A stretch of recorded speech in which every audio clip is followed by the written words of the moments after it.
Este documental presenta la problemática que tienen las comunidades otomís en la educación, tanto en el acceso a las escuelas, las carencias de las mismas, la falta de capacidad de sus profesores, entre otros aspectos que impiden a estos pueblos superar los graves problemas de desarrollo económico y social. Como otros pueblos indígenas de México, el otomí padece de una elevada tasa de pobreza que dificulta sus necesidades primarias, como las casas, los servicios básicos y en especial la alimentación. En este entorno, los niños son afectados porque le falta el alimento, dificulta las posibilidades de aprender en el salón de clases, de tener el material necesario o de tener que dejar la escuela para ayudar al sustento familiar. La situación que vive la mayoría de estas personas se puede observar en el siguiente video. Hoy, debido a esta situación de la pandemia, pues no nos dejaron trabajar y pues sí entendemos, ¿no? Entonces, pero también tenemos gastos y la verdad para nosotros ha sido muy difícil porque no contamos con un trabajo fijo y pues solo dependemos mucho de nuestras artesanías que elaboramos. Entonces fue que nosotros decidimos de que pues realizar un trueque, de cambiar una muñeca por una despensa. En diferentes comunidades se dificulta el acceso a las escuelas porque hay una sola para varios pueblos y también tampoco hay suficiente espacio ni mobiliario para facilitar el aprendizaje.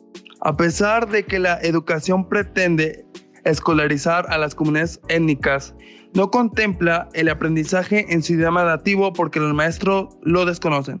Tampoco ayudan a los niños por no estar vinculados a esa cultura. Un ejemplo de ello es la escuela de San Juan Ixtenco, en el estado de Tlaxcala, que concentra la mayor cantidad de población otomí, donde los profesores solo saben español y se concentran en los programas educativos como cualquier otra escuela, sin tomar en cuenta actividades o programas que fomenten su cultura. A diferencia de la escuela oficial, la primaria particular Miguel Hidalgo es la única que enseña el idioma otomí y trata de preservar las tradiciones de la etnia, de acuerdo con los líderes comunitarios en la escuela. En esa misma zona de Tlaxcala también hay una sola escuela secundaria con acceso general, donde acuden los egresados de primaria que pueden continuar con sus estudios. También aquí se carece de una vinculación con la comunidad, además de ser un espacio que excluye y discrimina a los alumnos de la etnia otomí o que tenga rasgos indígenas, debido a su diferencia cultural y económica.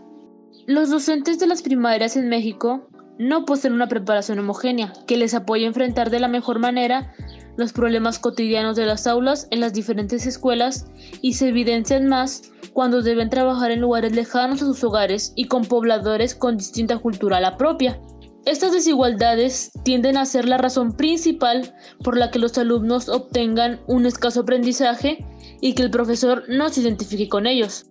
También les afecta que los organizadores de la educación les cambien de escuela en forma constante, lo que impide que los profesores puedan tener arraigo en la comunidad, que deban requerir más tiempo para trasladarse de su hogar a la escuela y también mayores gastos de transporte y elementos.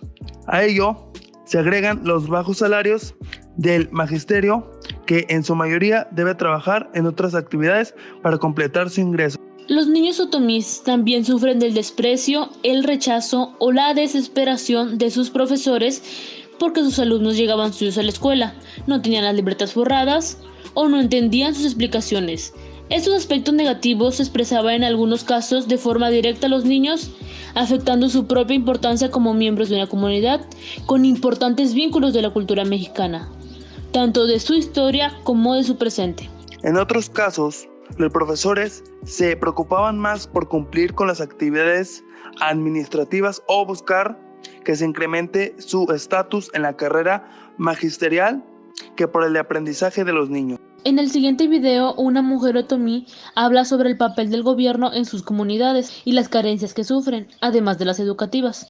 Si ellos nos preguntaran qué necesitamos como comunidad, como pueblo, nosotros podríamos decir, necesitamos alumbrado, necesitamos unas escuelas de todos los niveles, necesitamos unos maestros capacitados para jóvenes, niños y adultos con capacidades diferentes. Necesitamos a lo mejor drenaje, ampliarlo, no sé, hay muchas necesidades en nuestros pueblos, en nuestras comunidades, pues que ellos sí lo ven, pero no le toman importancia, entonces como pueblo pues no se nos consulta, simplemente llegan y nos ofrecen, o llegan e imponen más bien, llegan e imponen proyectos de muerte, porque ni siquiera nos consultan. Entonces, en ese aspecto pues no estamos de acuerdo, porque ellos mañosamente dicen que sí nos consultó, que sí preguntó al pueblo. Y el pueblo hoy está aquí en las entrañas del INPI para decirle que no es cierto, que no se nos consultó, que tenemos muchas necesidades en los pueblos. De todo lo expresado y visto aquí, se concluye que la crisis educativa no solo afecta de forma importante a la comunidad otomí, sino que mantiene la grave pobreza y la carencia de recursos para conseguir una mejor calidad de vida para ellos y para sus hijos. La falta de compromiso de los distintos gobiernos y la empatía de los mexicanos hacia nuestros pueblos indígenas son la constante que impide el progreso de estos grupos, que, aun cuando tengan diferente lenguaje, son tan mexicanos como todos los demás.